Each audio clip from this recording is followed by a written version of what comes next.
Sunatak! Sunataku!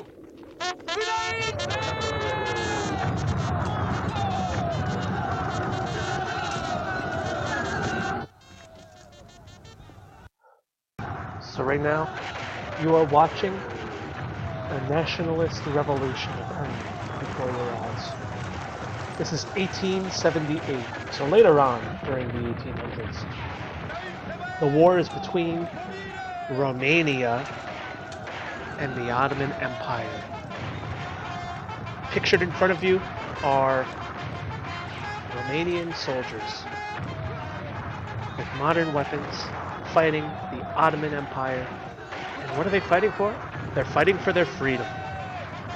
Now, Romanians are an ethnic group in Southeast Europe, and for centuries they have been ruled by the Ottoman Empire.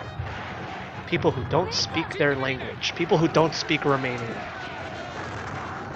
And as a response to the failures of the Ottoman Empire in the 1800s and a rising sense of nationalism in Europe, Romanians couldn't take it any longer.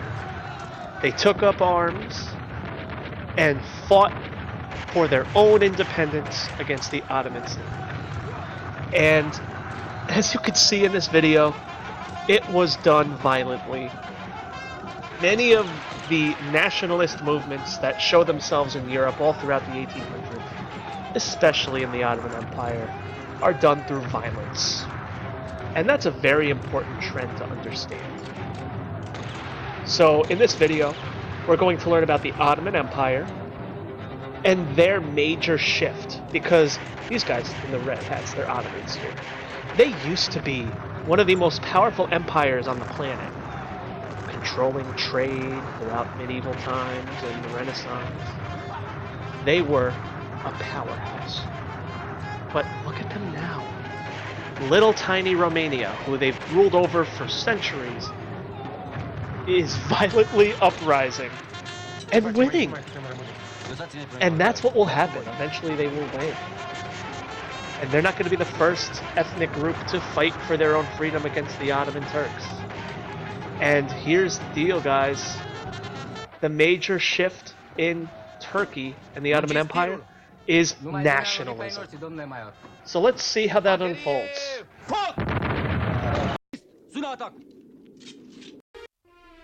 So this map right here should give you a good idea of where the Ottoman Empire is. So the Ottoman Empire, by 1914, is losing a lot of territory. So let me show you what. Okay, so the Turks originally, way back in the 1400s, came from Central Asia. This is their ethnic homeland. The Turks are a separate ethnic group. They're Sunni Muslims, they're from Central Asia, they're horsemen, and in the 1400s, they charged across the Central Asian steppe and turned the Turkish state into their home. So this region here is Turkey, and this was the capital of the Ottoman Empire. Here, Constantinople. And since the 1400s, the Ottoman Empire expanded. They expanded here to Southeast Europe and ruled over the Christians. They went into the Holy Land, where ethnic Arabs lived, and took Mecca and Medina, the holy cities of Islam. Then they charged across the North African deserts and conquered Egypt, Libya, Tunisia, and Algeria. So, for centuries, the Ottoman Empire was very powerful. They drew their power and strength from trade between Europe and Asia. But in the 1800s, this large, ethnically diverse empire ruled by Turkish Muslims is going to face a major problem. They fall behind in the Industrial Revolution. Their neighbors, Western Europe and Central Europe, both go through a period of industrialization. Radical change. It rocks their societies, as you've learned. But the Industrial Revolution makes these regions much more powerful technologically. So we see Europe rising and becoming more powerful than the Ottomans. This never happened, but now it is.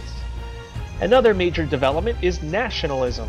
Nationalism begins as an Enlightenment belief system that occurred in Europe, and through violent revolution, like the French Revolution and Napoleon, nationalism spread everywhere. And remember, nationalism is the belief that people living in a border should share a common heritage and a common identity. So it's really giving power back to the people. And this all happened right on the doorstep of the old, ethnically diverse empire, which by the 1800s is dying. Check it out. We first see Greece in 1829 rebel successfully against the Ottomans. They're slowly losing more territory in North Africa, bit by bit, because of these nationalist movements. And like we saw in 1878 with Romania, right here in that video, Serbia and Bosnia and Bulgaria will all eventually break away. And they break away because of this us versus them thinking, where, hey, we don't want to belong to a Turkish empire anymore. These people are behind the driver's seat and they don't even speak our language, they don't fall in with our interests, and they're turning the empire into an old, outdated, dying state that is not keeping up with the rest of the world. So we want out. And how did they find their way out? Through violence. We see terrorist attacks, we see violent revolutions, and also we see Russia, here in R, a longtime enemy of the Ottomans, kind of give weapons and aid and support to these nationalist movements. So through these nationalist movements and Russia supporting them, the Ottoman Empire is falling apart bit by bit, and that's because of nationalism. So what's going to be done in response to fix this and make Turkey great again? Let's find out. So by the 1880s and 1890s, the Ottoman response is going to be nationalism. It's kind of ironic that the same political belief system that is breaking apart the Ottoman Empire is being used to save it. So if you look at the map of the Ottoman Empire, again, you see there are many Christians up here. North African Berbers and Mamelukes, Arabs. But who does this empire belong to? The Turks. And the Turks ethnically live here. So nationalist movements began to spring up, calling for a pan-Turkish state. Now I want to show you an ethnic map showing where Turkish people live. So this is zoomed out a bit, but that's Turkey, for reference. Notice how Turkey is where many ethnic Turks live. But if you just scan over to the right here, towards the east, you notice that there are Turks all over Central Asia, where the yellow is. What these Turkish nationalists called for was an Ottoman Empire that was ruled by Turks and for Turks.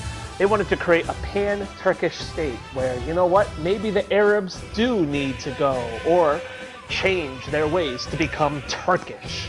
Because the Ottomans learned that diversity led to weakness. And therefore, these nationalist movements called for the Turkification. That's actually a term. Here it is on Wikipedia here, but the Turkification of their empire, where they would systematically change the laws of their state, meaning that they would force people to dress in a more modern Turkish way, they would outlaw other languages, force everyone in their empire to speak Turkish. So this was a pretty extreme response when you think us versus them, right? The Turks believe that us, the Turks, the Sunni Muslims, need to become strong and create a nation just for us.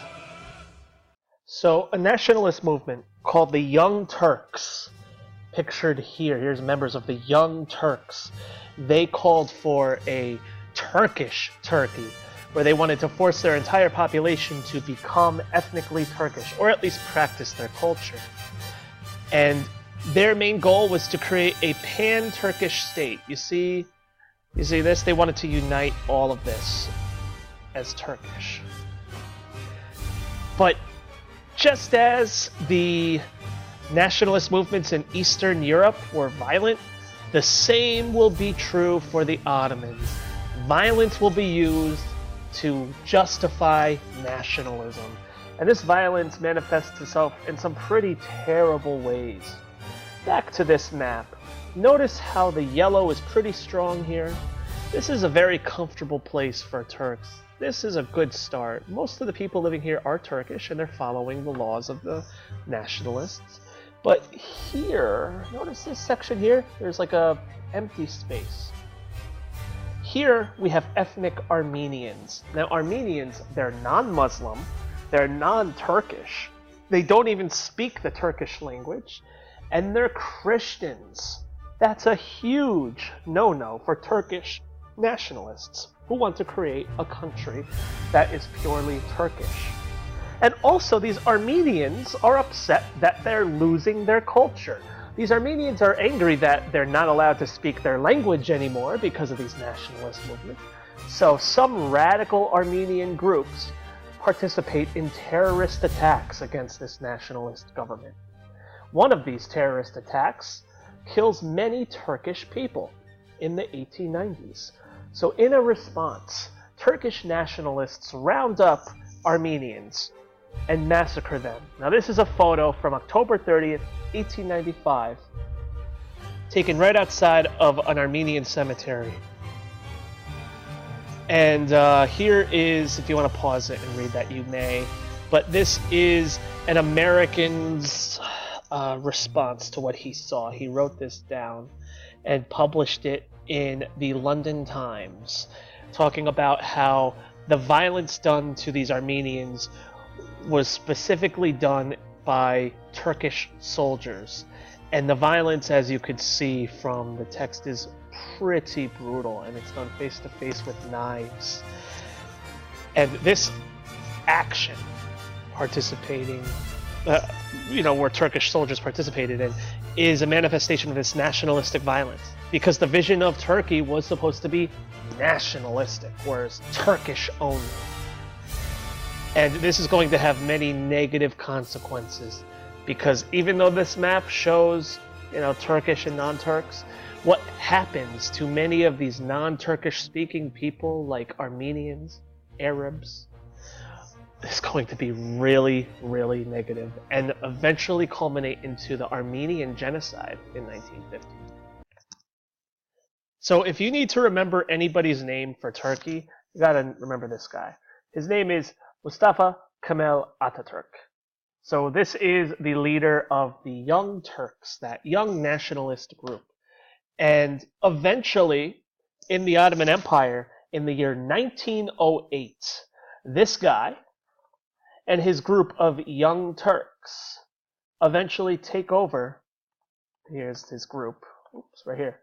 They eventually take over the Ottoman government and create something called the Committee of Union and Progress, the CUP. This is a Turkish political party that takes control of the government, and they pass modernization laws.